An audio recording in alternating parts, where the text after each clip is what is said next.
বক্তা সব জানে নাই কিছুক্ষণের মধ্যে আমি দুনিয়া থেকে বিদায় নিব। বক্তা যখন ওয়াজ করতেছেন আমি দেখলাম এমন একটা আয়াত তেলাওয়াত করেছে, আয়াতের বাংলা অর্থ হলো আল্লাহ রাব্বুল আলামিন বলে, বান্দা বান্দারে মুসলমান না হয়ে তুমি কবরে এসো না। এই আয়াত তেলাওয়াত করে ওয়াজ শুরু করে দিলেন। 2 থেকে 3 মিনিটের মধ্যে হুজুর দুনিয়া থেকে বিদায় নিয়ে গেলেন। দেখেন হুজুর মরণের ওয়াজ করবেন, কিন্তু কিছুক্ষণের মধ্যে হুজুর নিজের তার মরণ হয়ে গেল। ঐতিহ্যবাহী জেলা কুড়িগ্রাম জেলার অন্তর্গত রৌমারী থানার 3 নং বন্দবের ইউনিয়নের খঞ্জরমারা গ্রাম নিবাসী, খঞ্জরমারা গ্রামের সালাম মন্ডল, কালাম মন্ডল, তাই না? কালাম মন্ডল, ওনার বাড়িতে বিশাল তাফসীরুল কোরআন মাহফিলের সুযোগ্য সভাপতি সাহেব, আমার সামনে বসা মুরব্বিয়ানে কেরাম, আমার আগে কথা বলেছেন রৌমারী থানার কৃতি সন্তান মুফতি আইয়ুব আনসারী ভাই, অনেক সুন্দর কথা বলেছেন, তাই না? আল্লাহ রাব্বুল আলামিন যেন ভাইয়ের কণ্ঠটা কোরআনুল কারীমের খিদমতে কবুল করে, সবাই বলি আমিন।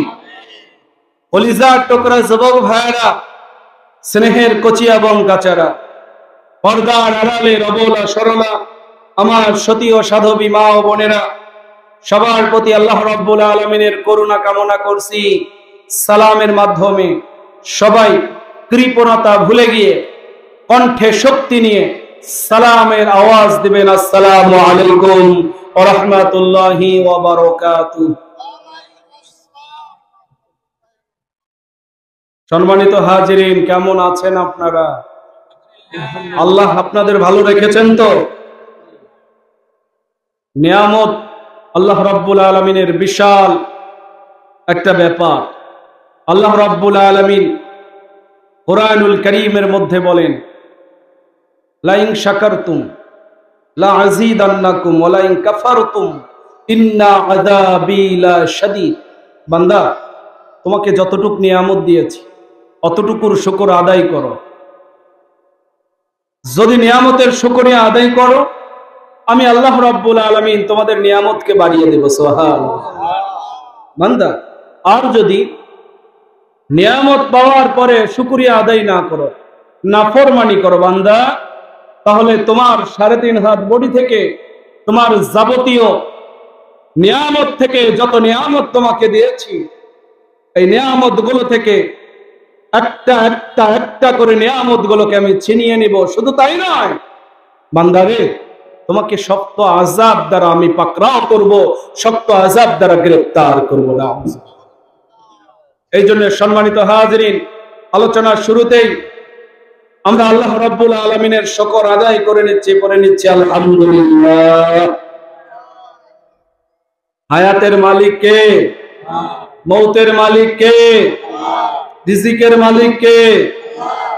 সমস্ত কিছু চালায় কে? সব পৃথিবীর মানুষগুলো দাসত্ব করবে কার? আল্লাহ ছাড়া কারো দাসত্ব করা যাবে? আল্লাহ ছাড়া কাউকে সেজদা যাওয়া যাবে?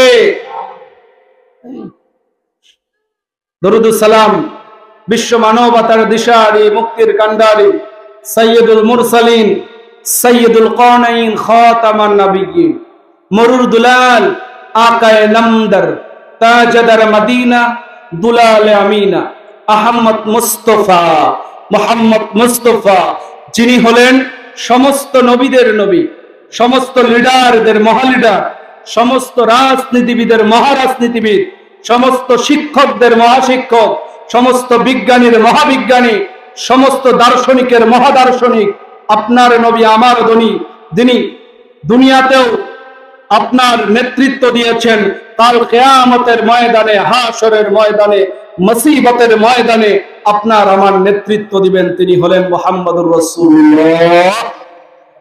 নবী বিনে শাফায়াত করার অন্য কেউ আছে? অন্য কেউ আছে শাফায়াত করার? নবী বিনে সেই দিন কোন মানুষ থাকবে? কিয়ামতের দিন আমার নবী ছাড়া কেউ সাফায়াত করবে? আপনার পীর, আপনার বাবা, আপনার মা, আপনার নেতা, আপনার নেত্রী, কেউ সেই দিন আপনাকে দেখা দিবে না।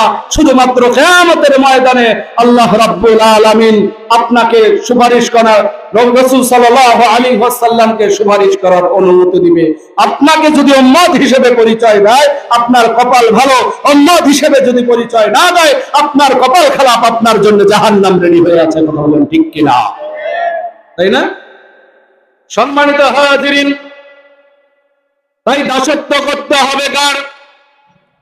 আল্লাহ ছাড়া আর কাউরে দাসত্ব করা যাবে না।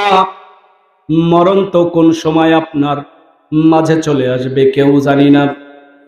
মরণ কোন সময় জানি হঠাৎ করে চলে আসে কেউ জানি না। নিঃশ্বাসটা কোন সময় জানি ফুরিয়ে যায় কেউ জানি না। গত কয়েকদিন আগে, এই গত 3 দিন হলো, গাইবান্ধার মধ্যে এক আলেম মঞ্চে ওয়াজ করতেছেন। ওয়াজ করা অবস্থায়, আলোচনা চলা অবস্থায় এই হুজুর বক্তা সাহেব আলোচনা চলা অবস্থায় তার আজরাইল এমন ভাবে আসলো, আলোচনা করতে করতে সে প্যান্ডেলের মধ্যে ঢলে গিয়ে আল্লাহ রাব্বুল আলামিনের কাছে চলে গেলেন। আল্লাহু আকবার, জোরে বলেন আল্লাহু আকবার। এবার বলেন মরণের মালিক কে? বক্তা সাহেব জানে নাই কিছুক্ষণের মধ্যে আমি দুনিয়া থেকে বিদায় নিব। বক্তা যখন ওয়াজ করতেছেন, আমি দেখলাম এমন একটা আয়াত তেলাওয়াত করেছে। আয়াতের বাংলা অর্থ হলো, আল্লাহ রাব্বুল আলামিন বলে, বান্দা, বান্দারে মুসলমান না হয়ে তুমি কবরে এসো না। এই আয়াত তেলাওয়াত করে ওয়াজ শুরু করে দিলেন। 2 থেকে 3 মিনিটের মধ্যে হুজুর দুনিয়া থেকে বিদায় নিয়ে গেলেন। দেখেন, হুজুর মরণের ওয়াজ করবেন, কিন্তু কিছুক্ষণের মধ্যে হুজুর নিজের তার মরণ হয়ে গেল।